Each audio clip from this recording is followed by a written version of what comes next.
Hi, this is Sohini at Dabble Lab, and in this tutorial, we'll learn how we can use the GitHub GraphQL API Endpoint to create precise and flexible queries for the data we need to integrate with GitHub using Apollo client in Node.Js. I'd recommend you to follow this repository here to access the full code.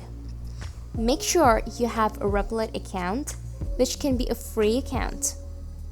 Alongside, you'll need your GitHub access token from your developer account settings. Now, we can see our code is all set up. All we need to do is fill in our GitHub access token here. This is our main file. We've required Express, Apollo client, GraphQL, and Node fetch for this application. In-memory cache constructor helps us accept a variety of configuration options like specifying primary key field, interpretation of field arguments, managing client-side local states, etc. Now, we can initialize an Apollo client instance here with the HTTP link to our GitHub GraphQL endpoint and access token.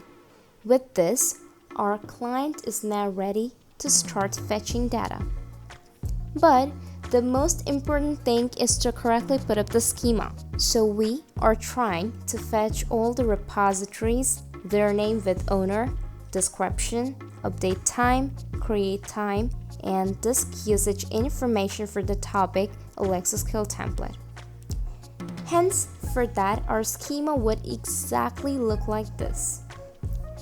Finally, we stringify the response and log it in our console. This JSON you see here comes straight away from our GitHub Topics. The server is running at localhost 8000 and this data is received in the backend. To see this data coming up and running on the UI side, you might use HTML or any other framework. That's all. Thanks for watching this video. If you think this is useful, do give us a like and subscribe to our YouTube channel. Also, do share it with your friends. Thank you.